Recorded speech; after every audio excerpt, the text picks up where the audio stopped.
তো আমি ঋষিকা, তোমরা দেখছো আমার মিনি ব্লগ। তো চলো আমার নতুন মিনি ব্লগে তোমাদের সবাইকে অনেক অনেক ওয়েলকাম। তো তোমরা কেমন আছো? আশা করি অনেক ভালো আছো, আর আমি অনেক ভালো আছি।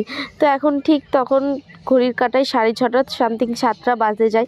তো আমরা অনেক দিন হচ্ছে রাত্রে একটু কোথাও খেতে যাইনি, আর হচ্ছে আমাদের খুবই ইচ্ছে ছিল আমরা একটু চা খাবো। দেন আমি থাকি কাকদ্বীপে, তোমরা যারা যারা আমার ভিডিও দেখো তারা অবশ্যই জানবে যে আমি কাকদ্বীপে থাকি। তো আমাদের এখানে একটা খুব ফেমাস চায়ের দোকান আছে, তো যেটার নাম হচ্ছে হাতিবাড়ি। তো সেখানেই আজকে আমরা চা খেতে যাচ্ছি। তো সাথে ছিল দিদিভাই, জিজু, আর আমার সাথে বোনকেও নিয়ে নিয়েছি। তো দেন আমরা চলে এসেছি, আর এখানে গাড়িটা ঘুরিয়ে নিয়েছিল যেখানটা আমরা এসেছিলাম। দেন আর রাস্তাটা ছিল ফাঁকা, অতটাও ভিড় ছিল না। দেন দেখতে পাচ্ছ আমরা দেখতে দেখতে ঠিক আমাদের এর সামনে চলে এসেছি, যেখানটা আমরা যে হাতিবাড়িতে। তো আমরা পাশ দিয়ে যাচ্ছিলাম আর হাতিবাড়ি দেখছিলাম। তো হাতিবাড়ি খুব পরিমাণে ভিড় ছিল, তার কারণ আমরা সেখানে ঢুকিনি। আরেকদিন সময় হলে তোমাদেরকে হাতিবাড়িটা খুব পুরো ঘুরিয়ে দেখাবো। দেন আমরা আরেকটু অন্য রেস্টুরেন্টে চলে এসেছি, যা তার পাশেই একটা, ওখানেও চা হয়। তো আমরা ওখানে এসেই দেখি এখানে প্রথমে একটা বড় অ্যাকোরিয়ামে দারুণ দারুণ মাছ ছিল। মাছগুলোর নাম কিন্তু আমি জানি না, তোমরা কে কি জানো প্লিজ কমেন্টে বলে যেও এই মাছগুলোর নামগুলো কি কি।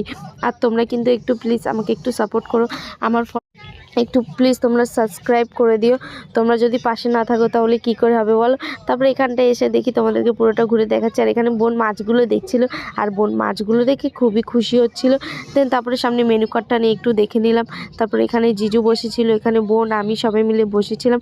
আর রেস্টুরেন্টটা ছিল খুবই ফাঁকা, অতটাও ভিড় ছিল না। তারপরে এখানে চা চলে এসেছে, ভাঁড়ের মধ্যে চা, যেটা কিনা টেস্টটা ছিল দারুণ। এক কথায় চাটা খেয়ে খুবই ভালো লাগলো। এবার আমি তোমাদের খেয়ে রিভিউ দেবো যে কেমন হয়েছে। তো সত্যি বলতে আমার চাটা ভালো লেগেছে, গরম গরম দারুণ লেগেছিল। দেন তার সাথে আমরা নিয়ে নিয়েছিলাম পকোড়া। তো এখানে পকোড়া নিয়ে নিয়েছি। তো এখানে 6 পিস পকোড়ার দাম 80 টাকা, দেখতে পাচ্ছ।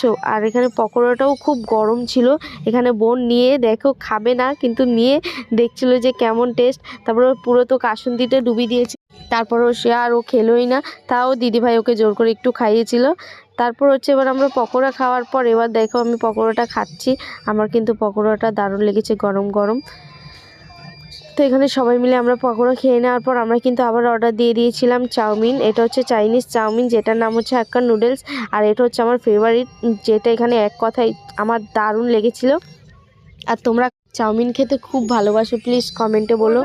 তারপর ওখানে চাউমিনটাও তোমাদেরকে খেয়ে বলছি, চাউমিনটা এক কথায় অসাধারণ হয়েছিল। পকোড়ার থেকেও চাউমিনটার টেস্ট বেশি ছিল। আর এখানে আমার বোন কিন্তু চাউমিন খেতে খুব ভালোবাসে, আর ও চাউমিনটা খাচ্ছিল। তো আজকের মতো মিনি ব্লগটা এখানেই শেষ করছি। কেমন লাগলো আমার মিনি ব্লগ তোমরা সবাই কমেন্টে বলে দিও। আর লাইক কমেন্ট শেয়ার করতে একটুও ভুলে যেও না, প্লিজ একটু সাবস্ক্রাইবটাও করে দিও।